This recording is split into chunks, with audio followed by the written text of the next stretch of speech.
आप सभी का शिवांगी क्लासेस जो कि समाजशास्त्र के लिए संचालित एक यूट्यूब चैनल है, हमारी क्लास में आपका बहुत बहुत स्वागत है। तो आज की जो टॉपिक है जिस पे हमें डिस्कस करना है वो है समाजशास्त्र की एक महत्वपूर्ण टॉपिक जो कि है सामाजिक संरचना। अगर हम सामाजिक संरचना की बात करें तो ये BA MA के जो स्टूडेंट हैं उनके सिलेबस में तो पढ़ने के साथ साथ कि समाजशास्त्र की जो प्रतियोगी परीक्षाएं हैं, नेट JRF UP PGT और समाजशास्त्र की जो PhD की भी परीक्षाएं होती हैं, उन सभी के लिए काफ़ी इम्पॉर्टेंट है। उन सारे परीक्षाओं में सामाजिक संरचना से आपको प्रश्न मिलने ही मिलने हैं। तो आज का वीडियो लेक्चर जो है ये सामाजिक संरचना पे आधारित है और इसी पे हम लोग आज डिस्कस करेंगे। समाजशास्त्र के अंतर्गत हम बेसिक कॉन्सेप्ट की बात करें, बेसिक कॉन्सेप्ट या सोशलॉजिकल कॉन्सेप्ट, जिसमें कि समाजशास्त्रीय अवधारणाओं के अंतर्गत हम समाज के उन तथ्यों का अध्ययन करते हैं जो समाज के मूल आधार होते हैं। तो सामाजिक संरचना इन बेसिक कॉन्सेप्ट में से इनका एक पार्ट है। बात करते हैं हम समाजशास्त्र की सामाजिक संरचना की अवधारणा का प्रयोग किसने किया। तो समाजशास्त्र की सामाजिक संरचना की अवधारणा का प्रयोग सबसे पहले हर्बर्ट स्पेंसर ने अपनी पुस्तक प्रिंसिपल ऑफ सोशियोलॉजी में किया था। ये जो यहाँ पे लाइन है कि सामाजिक संरचना की अवधारणा का प्रयोग किसने किया, तो ये सबसे पहले यूज़ हर्बर्ट स्पेंसर ने किया था। और ये इसलिए भी इम्पॉर्टेंट है ये लाइन क्योंकि ये इससे अक्सर प्रश्न पूछता है UP PGT में, नेट में, और भी सारे जो एग्ज़ाम्स हैं लाइक असिस्टेंट प्रोफेसर के जो रिटन एग्ज़ाम्स होते हैं उसमें भी, और जितने भी आप कॉम्पिटिटिव एग्ज़ाम्स देखते हो सोशियोलॉजी से जो संबंधित होते हैं उसमें अक्सर एक क्वेश्चन मिल जाता है। आया हुआ भी यह प्रश्न है कि समाजशास्त्र की सामाजिक संरचना की अवधारणा का सबसे पहले प्रयोग किसने किया।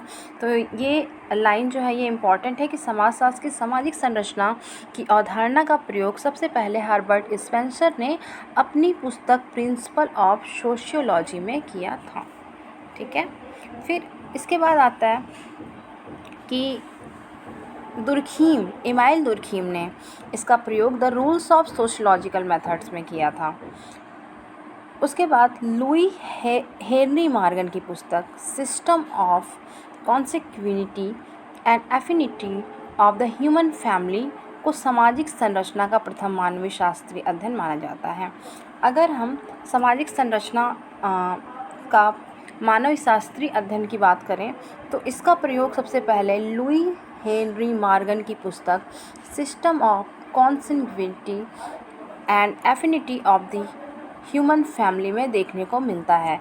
यानी लुईस हेनरी मॉर्गन की इस पुस्तक में सामाजिक संरचना का प्रथम मानव शास्त्रीय अध्ययन माना जाता है। ये लाइन काफ़ी इम्पॉर्टेंट है, इसको भी आप लोग देख सकते हो और इससे भी अक्सर प्रश्न आते हैं। ठीक है, तो ये तो हुई एक स्टार्टिंग की बात, जो क्वेश्चंस पूछे गए हैं आपके कॉम्पिटिटिव एग्ज़ाम्स में उससे संबंधित ये सारी चीज़ें बातें थी। अब हम लोग आते हैं कि सामाजिक संरचना कहते किसको हैं, सामाजिक संरचना का क्या प्रयोग है, इसे किस तरीके से हम समझेंगे, इन सारी बिंदुओं पे हम लोग यहाँ बात करेंगे। तो आते हैं पहले संरचना शब्द का सर्वप्रथम प्रयोग मकान की संरचना के परिप्रेक्ष्य में हुआ था। इसके बाद शरीर संरचना के रूप में जीव विज्ञान में प्रयोग हुआ और जीव विज्ञान से ही समाजशास्त्र में प्रयोग हुआ। जैसे कि संरचना शब्द का सबसे पहले प्रयोग मकान की संरचना के परिप्रेक्ष्य में। जैसे मकान की संरचना के परिप्रेक्ष्य में, क्योंकि मकान हम देखते हैं ना, तो मकान जो होता है उसके पिलर्स होते हैं, नींव होती है, छत होता है, उसकी विंडोज़ होती हैं, हाँ उसके दरवाजे होते हैं, सारा कुछ होता है जो हम देखते हैं कि हाँ ये एक मकान है। उसकी एक संरचना दिखती है हमें, वो कौन कौन चीज़ें उस मटेरियल हैं जिनसे वो बना है, जिससे वो एक मकान खड़ा है। ठीक, तो सबसे पहले जो संरचना शब्द का प्रयोग हुआ था वो मकान की संरचना के रूप में ही हुआ था। लेकिन इसके बाद फिर इसका जो प्रयोग हुआ वो जीव विज्ञान शरीर संरचना के रूप में जीव विज्ञान में प्रयोग हुआ। फिर जीव विज्ञान से ही ये समाजशास्त्र में लिया गया। कहते हैं जिस प्रकार से किसी शरीर या भौतिक वस्तु की संरचना होती है, उसी प्रकार समाज की भी संरचना होती है। समाज की संरचना भी कई इकाइयों से मिलकर बनी होती है।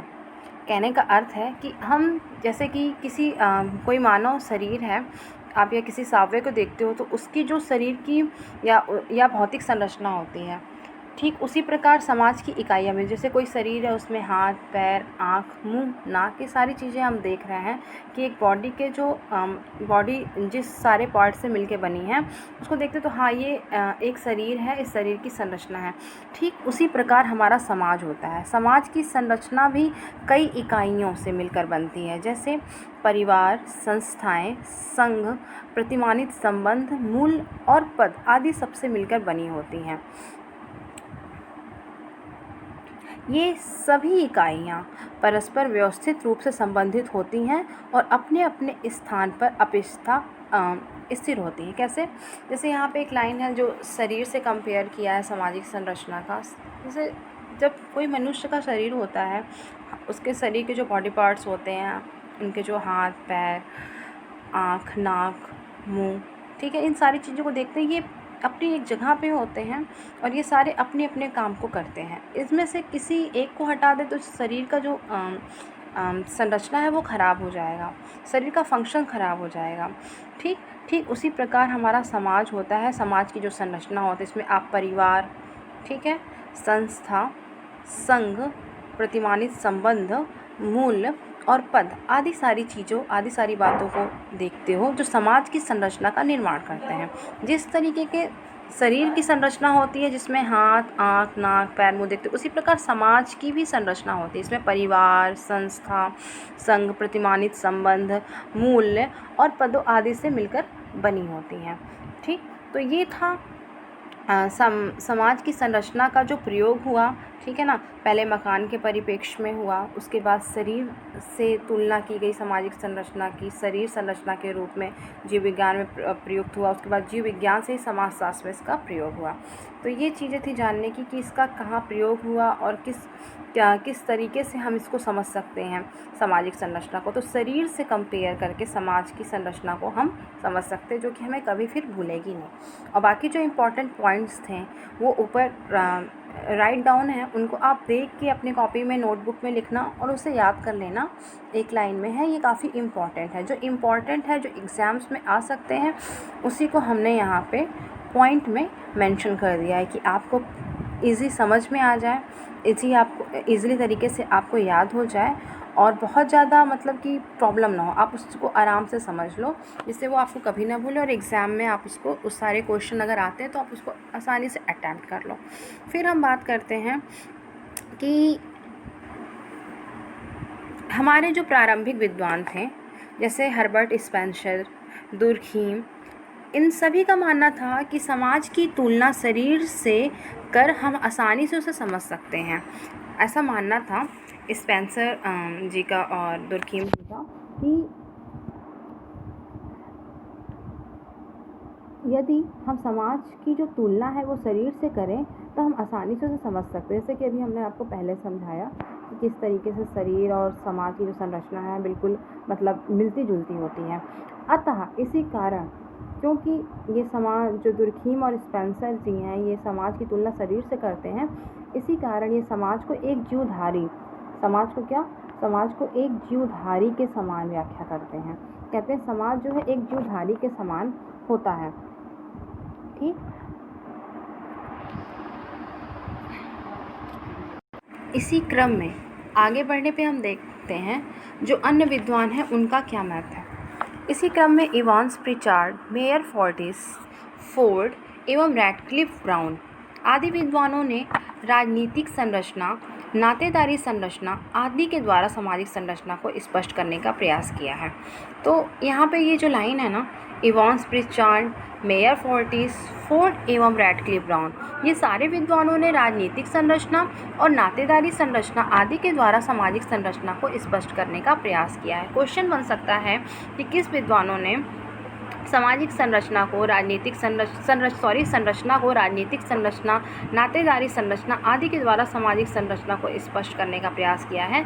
तो आपको जहाँ भी इवांस प्रिचर्ड और मेयर फॉर्टिस, फोर्ड और रेडक्लिफ ब्राउन आदि विद्वानों का नाम दिखता है तो आप वहाँ पे बता सकते हो कि इन विद्वानों ने सामाजिक संरचना को राजनीतिक संरचना के रूप में राजनीतिक संरचना और नातेदारी संरचना के द्वारा सामाजिक संरचना को क्लियर स्पष्ट करने का प्रयास किया है। क्लाउड लेवी स्ट्रास संरचना का स्वरूप अमूर्त और विश्लेषणात्मक मानते हैं। जैसे क्वेश्चन आ सकता है, पूछ सकता है कि किसने संरचना के स्वरूप को अमूर्त एवं विश्लेषणात्मक माना है। तो अगर ऑप्शन में क्लाउड लेवी स्ट्रास का नाम दिया है तो आप उस पर टिक कर सकते हो कि क्लाउड लेवी स्ट्रास ने संरचना का स्वरूप अमूर्त एवं विश्लेषणात्मक माना है। ठीक है। जहाँ की रेडक्लिफ ब्राउन की बात की जाए तो रेडक्लिफ ब्राउन ने इसकी नज़र में संरचना एक अमूर्त कल्पना ना होकर एक अनुभव आश्रित तथ्य है। ये रेडक्लिफ ब्राउन जो हैं इन्होंने संरचना को एक अमूर्त कल्पना नहीं माना है बल्कि एक अनुभव आश्रित तथ्य माना है। ये कहते हैं कि हम इस संरचना को अनुभव कर सकते हैं। ऐसा कौन कहता है? रेडक्लिफ ब्राउन कहते हैं। तो ये इस लाइन का भी क्वेश्चन बन सकता है कि यहाँ से भी क्वेश्चन बन सकता है कि किसने संरचना को अमूर्त कल्पना ना मानकर एक अनुभव आश्रित तथ्य माना है। तो आप इस पर रेडक्लिफ ब्राउन का जो ऑप्शन रहेगा उस पर टिक लगाएंगे। और जबकि क्लाउड लेवी स्ट्रास संरचना का स्वरूप अमूर्त और विश्लेषणात्मक मानते हैं। तो फ्रेंड्स क्या है ना, आप इसको कंपेयर करते हुए पढ़ो कि लेवी स्ट्रास क्या बोलते हैं संरचना के बारे में और रेडक्लिफ ब्राउन क्या बोलते हैं। जब हम किसी चीज़ को कंपेयर करके पढ़ते हैं ना तो वो हमारे दिमाग में हमेशा के लिए बैठ जाती है और उसे हम भूलते नहीं, कंफ्यूज नहीं होते हैं। होता क्या है, जब भी हमें मल्टीपल चॉइस क्वेश्चन मिलते हैं, ऑब्जेक्टिव टाइप जो भी क्वेश्चन आते हैं उसमें एक जैसा मतलब कि नाम देके, क्योंकि हम पढ़े रहते हैं, दिमाग में चलता रहता है, फिर वहाँ पे हम लोग कंफ्यूज रहते हैं कि कौन सा ऑप्शन सही होगा। तो जब हम कंपेयर करके पढ़े रहते हैं तो हमें फिर वो चीज़ गलत नहीं करते हैं, वहाँ पे हम फिर टिक सही लगा के आते हैं और हमारे मार्क्स कटने से बच जाते हैं। इसी तरीके से यहाँ पे लेवी स्ट्रास ने संरचना का स्वरूप अमूर्त और विश्लेषणात्मक माना, जबकि रेडक्लिफ ब्राउन ये संरचना को एक अमूर्त कल्पना नहीं मानते हैं। ये कहते हैं ये सामाजिक संरचना जो है बिल्कुल अमूर्त नहीं बल्कि एक अनुभव आश्रित तथ्य है। इसको हम अनुभव कर सकते हैं, इसको हम महसूस कर सकते हैं, इसको हम अनुभव कर सकते हैं और ये एक अनुभव आश्रित तथ्य है। ठीक है ना, इस तरीके से। तो ये जो पॉइंट्स में थे इसको हमने बताया, रेडक्लिफ ब्राउन क्या कहते हैं और क्लाउड लेवी स्ट्रास क्या कहते हैं। ये एक एक लाइन में जो आप स्टेटमेंट देख रहे हो ना, ये काफ़ी इम्पॉर्टेंट है। इसको आप लोग अपनी कॉपी में ज़रूर राइट डाउन करना जब भी आप संरचना के टॉपिक को पढ़ना, सामाजिक संरचना के टॉपिक को पढ़ना, ये आपको बहुत हेल्प देगा। ठीक है। फिर अब हम लोग कुछ परिभाषाओं को देखेंगे। ये जो परिभाषाएं हैं ये अक्सर एग्ज़ाम्स में आ जाती हैं, पूछ लिया जाता है कि किसकी डेफिनेशन है। ठीक है, इसे किसने डिफ़ाइन किया है, नाम बताओ। तो ये इसलिए काफ़ी इम्पॉर्टेंट है। और सामाजिक संरचना द मोस्ट इम्पॉर्टेंट टॉपिक। सबसे पहले जो डेफिनेशन हम लेंगे वो है कार्ल मैन हीम की। कार्ल मैन हीम की एक बुक है, ओके, इनकी एक बुक है आइडियोलॉजी एंड यूटोपिया, जो कि 1929 में पब्लिश हुई थी। ये काफ़ी इम्पॉर्टेंट बुक है। पूछ लेता है कि आइडियोलॉजी एंड यूटोपिया किसकी बुक है, तो आप बताओगे कार्ल मैन हीम की बुक है। तो यहाँ से भी एक क्वेश्चन ये तैयार होता है। मैंने इसलिए बुक को मेंशन कर दिया है, इनकी जो फेमस बुक है, कि अगर कभी बुक पूछता है तो आप इसको ईजिली आंसर कर लो। ओके, अब इनकी डेफिनेशन पे आते हैं। सामाजिक संरचना परस्पर क्रिया करती हुई सामाजिक शक्तियों का जाल है जिससे अवलोकन एवं चिंतन की विभिन्न प्रणालियों का जन्म होता है। इनकी जो डेफिनेशन है ये देखो क्या कहते हैं। कार्ल मैन हीम कहते हैं कि सामाजिक संरचना परस्पर क्रिया करती हुई सामाजिक शक्तियों का जाल है जिसमें अवलोकन एवं चिंतन की विभिन्न प्रणालियों का जन्म होता है। ठीक है ना। अब जहाँ भी आपको डेफिनेशन में दिखे सामाजिक शक्तियों का जाल, हाँ, आप चीज़ों को पकड़ो कि इस डेफिनेशन की मेन बात क्या है। हाँ, जैसे पूरी डेफिनेशन हम लोग को लर्न नहीं हो पाती है क्योंकि बहुत सारे ऐसे डेफिनेशन है, कितना हम याद करेंगे। तो डेफिनेशन याद करने का एक तरीका है ना, उसके बीच की किसी पॉइंट्स को पकड़ लो कि सामाजिक शक्तियों की जाल की बात कौन करता है, तो ये कार्ल मानहीम करते हैं। तो आप इससे जब भी डेफिनेशन देखोगे ना, कितना भी आप कितने भी दिन बाद देखोगे, आपको अगर वो चीज़ पहले से आप किए हो पढ़े हो तो आपको तुरंत आए हाँ, सामाजिक शक्तियों की सामाजिक संरचना के परिप्रेक्ष्य में सामाजिक शक्तियों के जाल की बात कौन करते हैं, कार्ल मानहीम करते हैं। आप तुरंत उस पर टिक लगा लोगे। तो ये तरीका होता है, क्योंकि हम लोग को बहुत सारी डेफिनेशन याद करनी है। हर एक चैप्टर में कम से कम हम लोग को 12-12, 15-15 उस टॉपिक से रिलेटेड डेफिनेशन याद करनी होती। तो ये आसान नहीं कि की सारी बातें हमारे दिमाग में रहें। तो इस चीज़ को आप लोग ध्यान में रखो। एक चीज़ों को पकड़ो, उस डेफिनेशन की कुछ 2-3 बातों को पकड़ो, ठीक है ना, और उसको कॉरलेट उस चीज़ को उस जो डेफिनेशन दिए हुए हैं जो भी विद्वान हैं उनसे जोड़ो और उसको लर्न कर लो। तो यहाँ पे जो खास बात है वो सामाजिक शक्तियों का जाल। कार्ल मानहीम कहते हैं कि सामाजिक संरचना परस्पर क्रिया करती हुई सामाजिक शक्तियों का जाल है, ठीक है।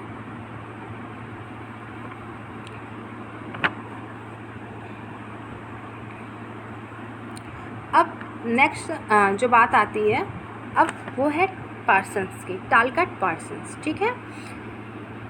पार्सन्स जो हैं इनका भी काफ़ी मोस्ट इम्पॉर्टेंट है सामाजिक संरचना के संबंध में जो उन्होंने बातें कही हैं। तो टालकट पार्सन्स कहते हैं, ये कहते हैं कि सामाजिक संरचना परस्पर संबंधित संस्थाओं, एजेंसियों और सामाजिक प्रतिमानों तथा साथ ही समूह में प्रत्येक सदस्य द्वारा ग्रहण किए गए पदों तथा कार्यों की विशिष्ट क्रमबद्धता को कहते हैं, ठीक। इस प्रकार पार्सन्स ने सामाजिक संरचना के 5 तत्वों का उल्लेख किया है जिससे संरचना निर्मित होती है। ये काफ़ी इम्पोर्टेंट है। यहाँ पे पार्सन्स ने अपनी डेफिनेशन देते समय 5 तत्वों का उल्लेख किया है, और ये 5 तत्व कितने इम्पोर्टेंट हैं आपके एग्ज़ाम्स के लिए, ये आप पुराने क्वेश्चंस पेपर उठा के देख सकते हो, ठीक है। अब जैसे कौन 5 तत्वों की बात करते हैं, बोलते हैं कि सामाजिक संरचना के जो 5 तत्व हैं उसमें पहली है संस्था, दूसरा है एजेंसी, तीसरा है सामाजिक प्रतिमान, ठीक, चौथा है समूह व उपसमूह, और 5वां है परिस्थिति व भूमिका। ये 5 कंपोनेंट्स, 5 तत्व जो सामाजिक संरचना के परिभाषा में पार्सन्स ने दिया है, टालकट पार्सन्स ने दिया है, काफ़ी इम्पॉर्टेंट है। अब क्वेश्चन कैसे बनता है, एक तो इनका डेफिनेशन ले लो, डेफिनेशन से क्वेश्चन बना कि इस डेफिनेशन को किसने दिया, वो आप समझ रहे हो। प्रतिमान की बात कौन करता है, सामाजिक संस्था एजेंसियों की बात कौन करता है, पार्सन्स करते हैं, ठीक है। अब यहाँ पे ऐसे दे देगा, जैसे नेट के एग्ज़ाम में आप देखते होगे इन 5 बातों को दे देगा, ठीक है ना।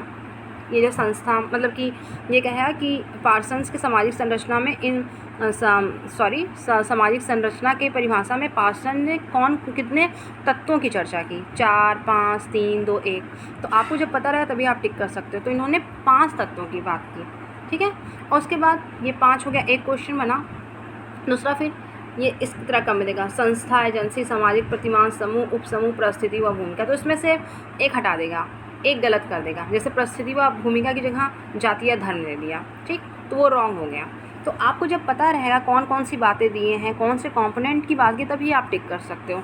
तो ये जो पार्सन्स का आप देख रहे हो ना सामाजिक संरचना की परिभाषा, इसमें कितने प्रकार के क्वेश्चन निकल के आ रहे हैं। तो अच्छे से तैयारी के लिए हमको किसी चीज़ को डीपली पढ़ना पड़ता है, चाहे वो आपके नेट JRF के एग्ज़ाम हो, चाहे आपका UP PGT हो, चाहे आपका वो जो अपकमिंग अभी वैकेंसी आपकी UP हायर कमीशन की असिस्टेंट प्रोफेसर की उसकी बात करें। इन सब में इसी तरीके के क्वेश्चन पूछते हैं जो काफ़ी ट्रिकी हो जाते हैं। और ट्रिकी क्वेश्चन हम तब तक नहीं कर सकते जब तक हमें डीपली किसी भी टॉपिक की नॉलेज ना हो। तो इसलिए आप जो भी पढ़ो वो बहुत ध्यान से, बहुत ही समझदारी से पढ़िए, बहुत ही सावधानी से पढ़िए, ठीक है। चलिए अब हम लोग नेक्स्ट आते हैं मर्टन, RK मर्टन। देखते हैं ये क्या बोलते हैं।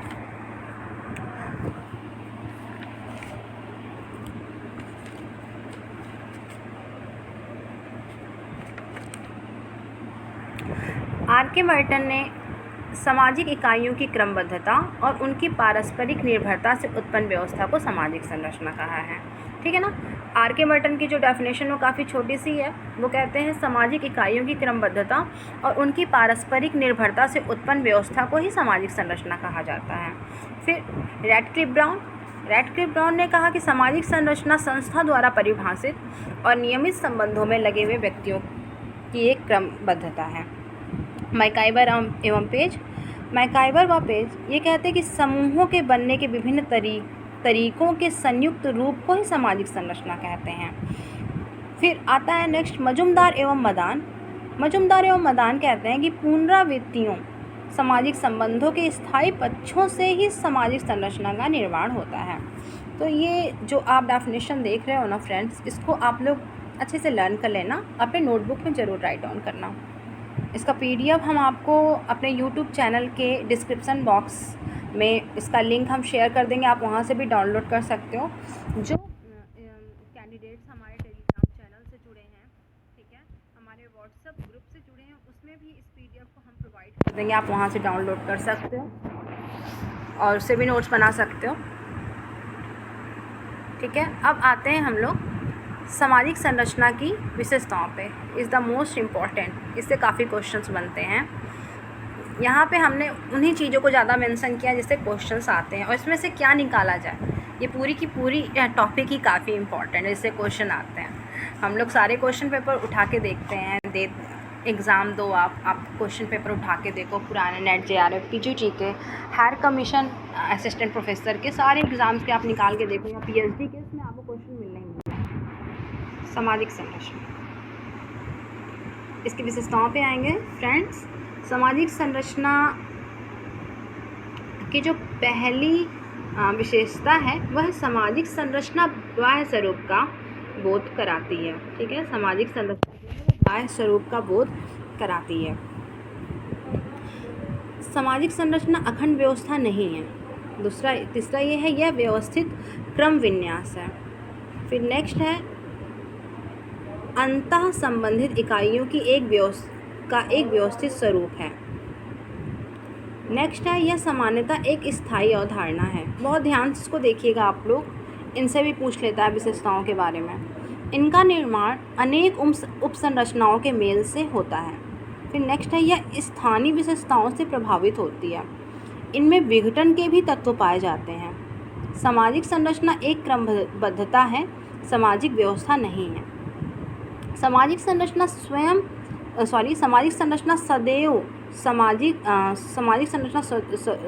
सदैव संगठनात्मक नहीं होती है। सामाजिक संरचना अमूर्त होती है। सामाजिक संरचना में सामाजिक प्रक्रिया महत्वपूर्ण तत्व होता है। सामाजिक संरचना में सामाजिक प्रक्रिया एक महत्वपूर्ण तत्व होता है। फिर नेक्स्ट है, सामाजिक संरचना में प्रत्येक इकाई का पूर्व निश्चित एक स्थान व पद होता है। तो ये इसकी जो विशेषताएं हैं, इनसे भी क्वेश्चन पूछ लेता है, तो इसको आप लोग ध्यान में रखना। फिर एक बार रिपीट करेंगे फटाफट इसको।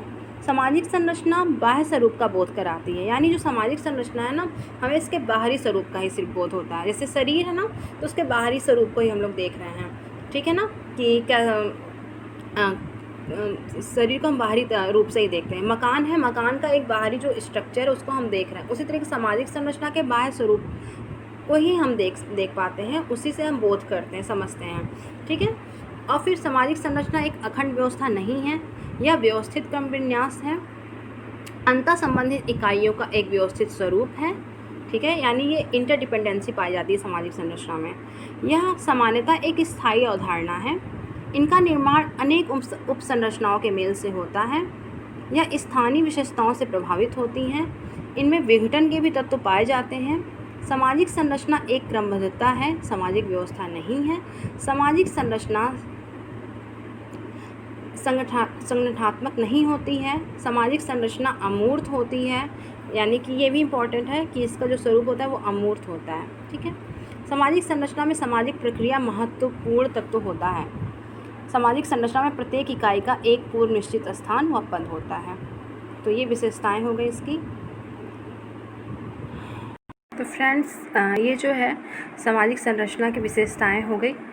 इसको आप लोग ध्यान से देख लीजिएगा और अच्छे से लर्न कर लीजिएगा, ये काफ़ी इम्पॉर्टेंट है।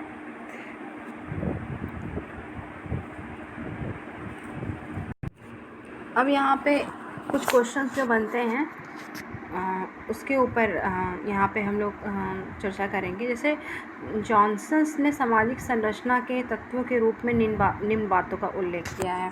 तो यहाँ पे सामाजिक संरचना के जो तत्व हैं उनके बारे में कौन कौन से विद्वानों ने क्या क्या बताया है उनको देखना ये काफ़ी इम्पॉर्टेंट है। इससे भी यूपी पीजीटी में खूब क्वेश्चन पूछते हैं कि नेट में भी पूछता है कि सामाजिक संरचना के तत्वों के रूप में किस किस बातों का जो मतलब कि उल्लेख किया कौन से विद्वानों ने। तो यहाँ पे हम लोग देखेंगे।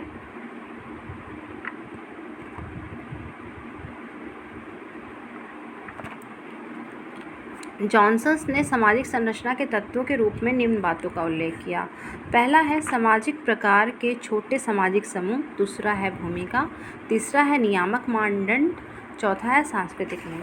तो जॉनसन्स ने बताया है कि सामाजिक संरचना के जो तत्व हैं वो 4 प्रकार के हैं। पहला है विभिन्न प्रकार के छोटे समूह, दूसरा है भूमिका, तीसरा है नियामक मानदंड और चौथा है सांस्कृतिक मूल्य। तो क्वेश्चन इस तरह से पूछ सकता है कि सामाजिक संरचना के छोटे सामाजिक समूह, भूमिका, नियामक मानदंड या सांस्कृतिक मूल्यों जैसे तत्वों का उल्लेख किसने किया है? तो आप बताओगे जॉनसन्स ने किया है। फिर इसके बाद आता है लाइट व केलर ने भी सामाजिक संरचना के 4 तत्वों की चर्चा की है।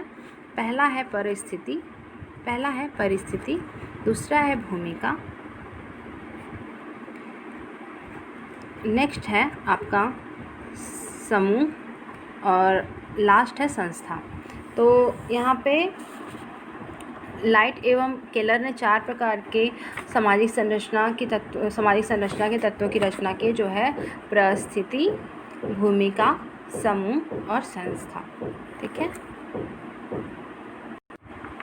अब यहाँ पे हम लोग एफ नॉडल की बात करेंगे। F nodal is the most important. F nodal की एक बुक है जो काफ़ी एग्जाम्स में पूछता है। ये है थ्योरी ऑफ स्ट्रक्चर, जो कि 1957 में पब्लिश हुई थी। ठीक है। अब ये जो बुक है थ्योरी ऑफ स्ट्रक्चर, ये पुस्तक का नाम काफ़ी पूछता है एग्ज़ाम्स में कि थ्योरी ऑफ स्ट्रक्चर किसकी बुक है या इसका पब्लिश डेट, ये कब पब्लिश हुई। एफ नॉडल द्वारा लिखी गई है ये बुक। ये काफ़ी इम्पॉर्टेंट है, इसको आप लोग ज़रूर अपने कॉपी में लिखना, ये काफ़ी इम्पॉर्टेंट है, याद भी करना। तो इसके बारे में चर्चा करते हैं कि सामाजिक संरचना एफ नॉडल अपनी पुस्तक थ्योरी ऑफ स्ट्रक्चर में सामाजिक संरचना के बारे में कहते हैं कि सामाजिक संरचना अनेक अंगों की एक क्रमबद्धता को स्पष्ट करती है। ये तुलनात्मक रूप से यद्यपि स्थिर होती है, लेकिन इसका निर्माण करने वाले जो अंग होते हैं वह स्वयं परिवर्तनशील होते हैं। ठीक है ना। इस प्रकार नैडल ने सामाजिक संरचना की व्याख्या भूमिकाओं के रूप संदर्भ में करते हैं। ये लाइन काफ़ी इम्पॉर्टेंट है कि नैडल ने सामाजिक संरचना की व्याख्या भूमिकाओं के संदर्भ में किया है। क्वेश्चन आता है किस विद्वान ने सामाजिक संरचना की व्याख्या को भूमिका के संदर्भ में किया? तो आप बताओगे एफ नॉडल ने। ये लाइन काफ़ी इम्पॉर्टेंट है कि सामाजिक संरचना की व्याख्या भूमिकाओं के संदर्भ में नैडल ने किया है। इम्पॉर्टेंट है ये, इसको आप लोग लिख लेना। फिर नेक्स्ट आप लोग का जो आता है वो है रैडक्लिफ ब्राउन। ठीक है।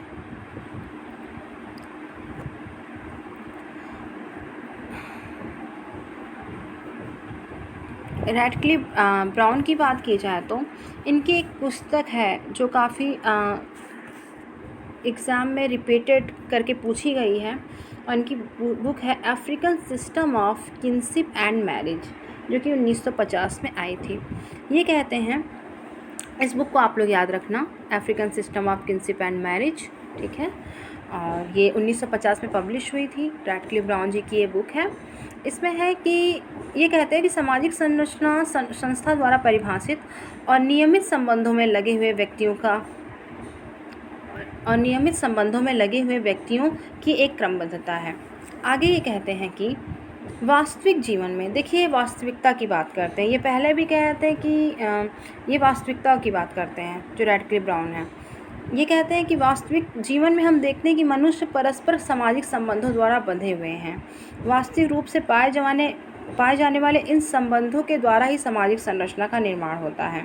मनुष्यों के पारस्परिक संबंध स्वतंत्र नहीं हैं, बल्कि यह पहले से संस्थाओं और नियमों द्वारा परिभाषित, नियमित और नियंत्रित होते हैं। इस बात को ध्यान दीजिएगा।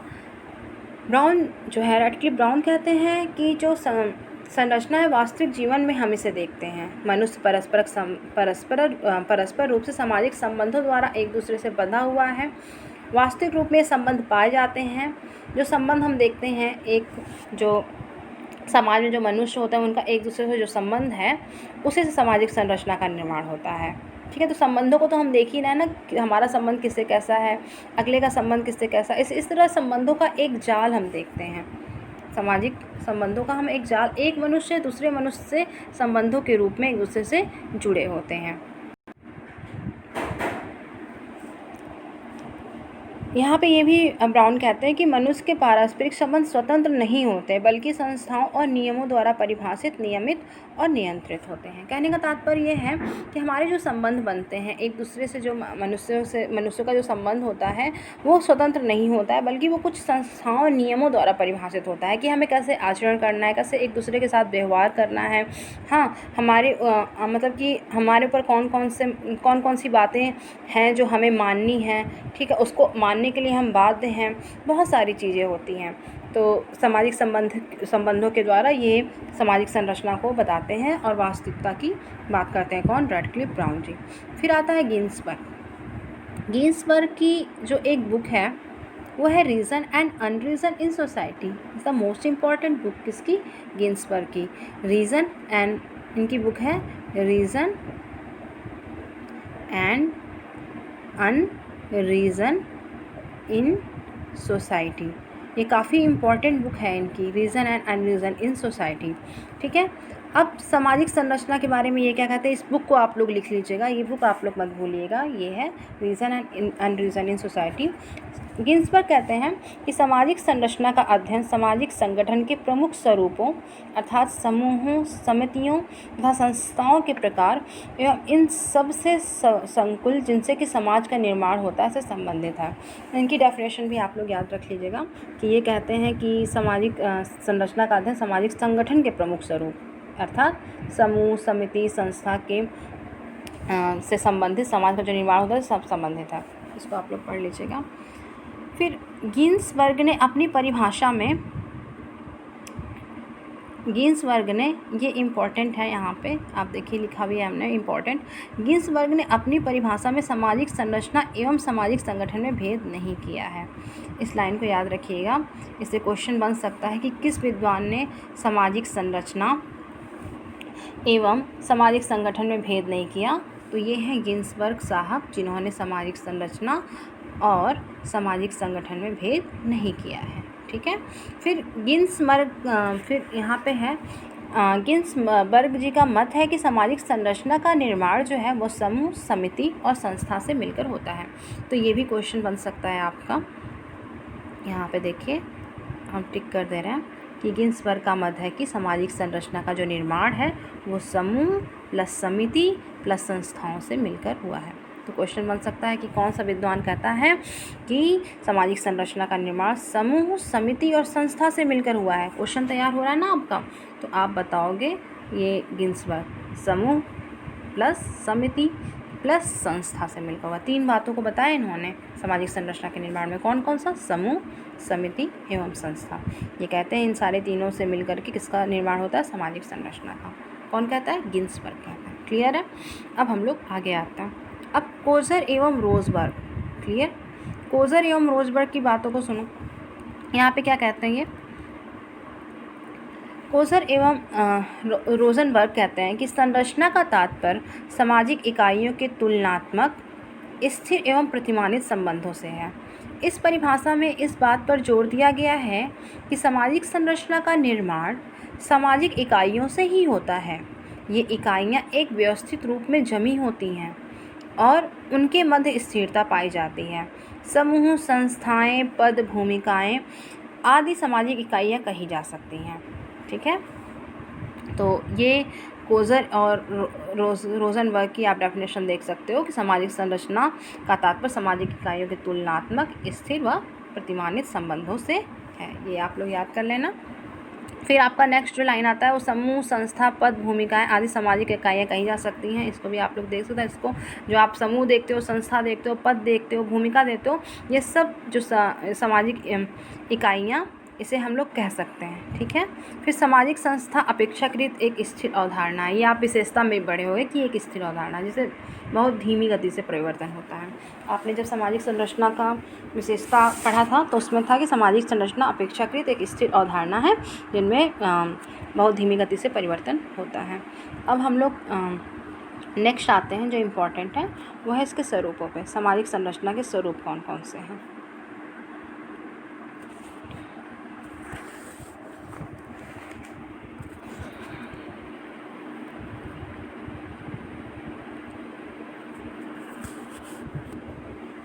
टालगट पार्सन्स ने सामाजिक संरचना के 4 स्वरूपों को बताया है। Very important. पहला है सार्वभौमिक प्रदत्त प्रतिमान, दूसरा है सार्वभौमिक अर्जित प्रतिमान, तीसरा है विशिष्ट प्रदत्त प्रतिमान और चौथा है विशिष्ट अर्जित प्रतिमान। वेरी इम्पॉर्टेंट, इसको आप ज़रूर याद कर लेना, अच्छे से लिख लेना इसे कि सामाजिक संरचना में पार्सन्स ने कितने सामाजिक संरचना के स्वरूप बताए हैं। इंटरव्यू में भी क्वेश्चन पूछता है इससे, और आपके जो PGT, net, JRF, assistant professor, PhD, सारे एग्ज़ाम्स में ये पूछ लेता है। ये इसमें से एक मिसिंग कर देगा और फिर उसको लगा देगा, अलग कर देगा, या पूछेगा कौन से हैं। तो आप क्वेश्चन देखे हुए क्वेश्चन का मॉड कैसे पूछता है आप समझ सकते हो।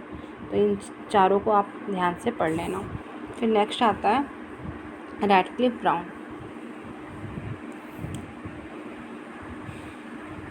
रैडक्लिफ ब्राउन संरचना को मूर्त मानते हुए इसके 2 स्वरूप बताते हैं।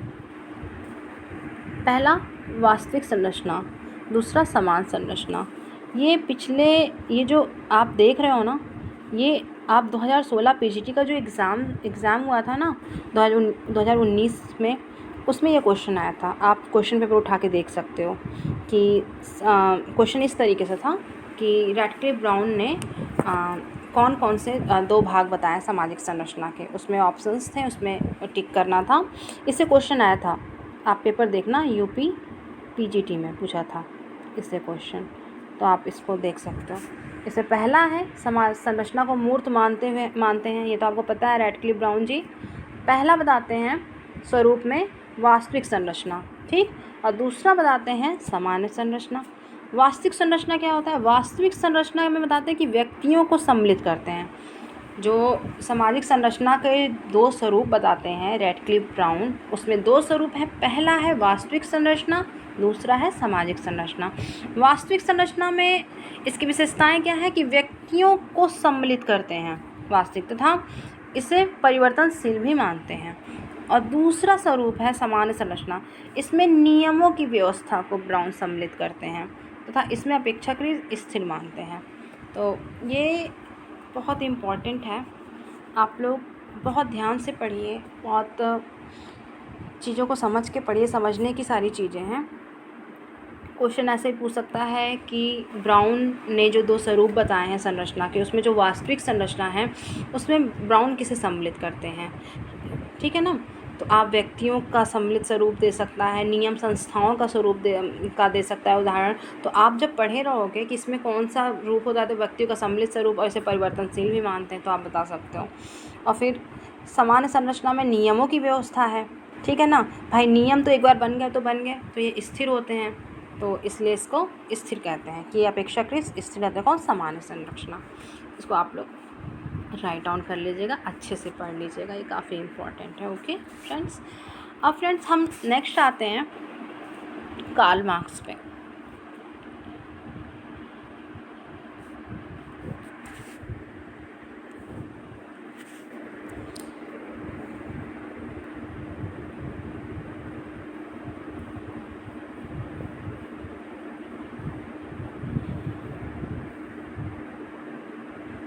कार्ल मार्क्स ने संरचना के 2 स्वरूपों का उल्लेख किया है।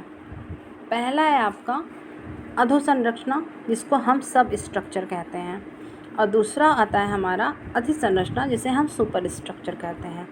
तो कार्ल मार्क्स का जो पहला स्वरूप है ना, सब स्ट्रक्चर या अधोसंरचना, ये काफ़ी इम्पॉर्टेंट है। कह रहा है किसी भी समाज का आधार जो है, ठीक है ना, वो अधोसंरचना को ये मानते हैं, सब स्ट्रक्चर को मानते हैं। कहते हैं जिस प्रकार मकान की नींव होती है, जिस प्रकार किसी मकान की नींव होती है, उसी प्रकार समाज की अधोसंरचना यानी सब स्ट्रक्चर होता है। मार्क्स के अनुसार जो चेंजेज आते हैं, जो परिवर्तन आता है, वो अधोसंरचना में ही आता है। किसी समाज की अधोसंरचना कार्ल मार्क्स के शब्दों में आर्थिक संरचना होती है, जिससे उत्पादन प्रणाली कहते हैं। मार्क्स कहते हैं किसी समाज का जो बेस है वो है सब स्ट्रक्चर यानी अधोसंरचना, यानी समाज में जो भी परिवर्तन होता है, समाज की जो अधोसंरचना होती है ना, उसी में परिवर्तन होता है। और समाज की अधोसंरचना मार्क्स के शब्दों में आर्थिक संरचना होती है। यानी इनके कहने का मतलब है जब आर्थिक संरचना में बदलाव होगा, अधोसंरचना का मतलब है कार्ल मार्क्स से आर्थिक संरचना से हुआ, ठीक है ना, आर्थिक संरचना से हो गया उत्पादन प्रणाली में। तो जब समाज की अधोसंरचना है यानी आर्थिक संरचना, यानी जब आर्थिक संरचना बदलती है तो समाज में भी परिवर्तन आता है, क्योंकि उस समाज की उत्पादन प्रणाली बदल रही है, ठीक है, ये चीज़। अब यहाँ पे ध्यान से आप लोग देखिएगा, मार्क्स के अनुसार जो भी चेंज आता है, फिर से रिपीट कर रहे हैं कि कार्ल मार्क्स के अनुसार परिवर्तन जो होता है अधोसंरचना में होता है।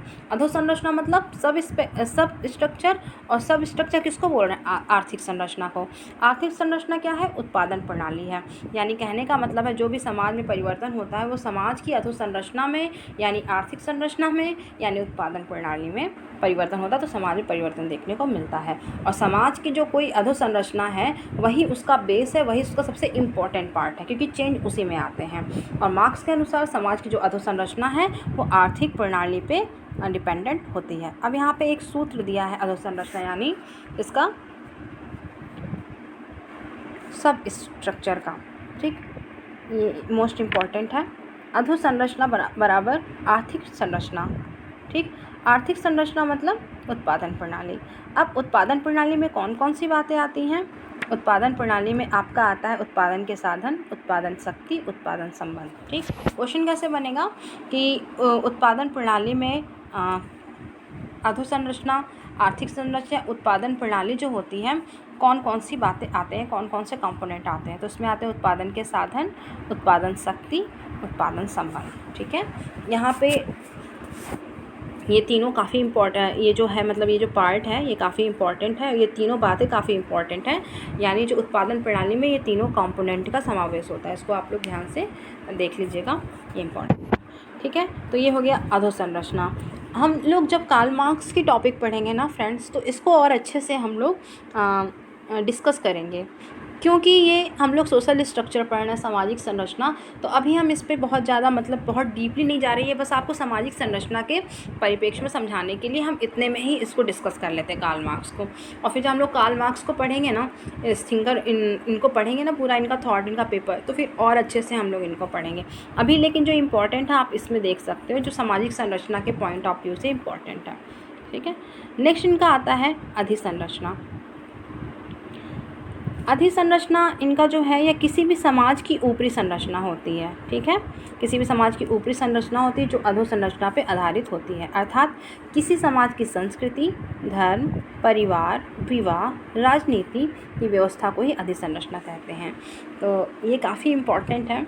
आप पहले सब स्ट्रक्चर देखते हो, फिर सुपर स्ट्रक्चर। सुपर स्ट्रक्चर जो है कार्ल मार्क्स का, ये किसी समाज की ऊपरी संरचना होती है और ये अधोसंरचना पे यानी सब स्ट्रक्चर पे आधारित होती है। और अधिसंरचना में कौन कौन से कंपोनेंट्स आते हैं, इसमें समाज की संस्कृति आती है, धर्म आता है, परिवार आता है, विवाह आता है, राजनीति, सारी बातें अधिसंरचना में आती है, जिसको कि हम अधिसंरचना कहते हैं, ठीक है। अब आता है सामाजिक संरचना के स्तर, लेवल ऑफ, यहाँ पे आता है सामाजिक संरचना के स्तर कौन कौन से हैं। तो जॉनसन्स ने सामाजिक संरचना के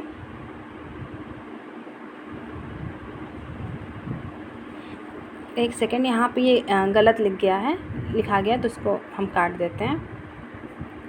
ठीक है।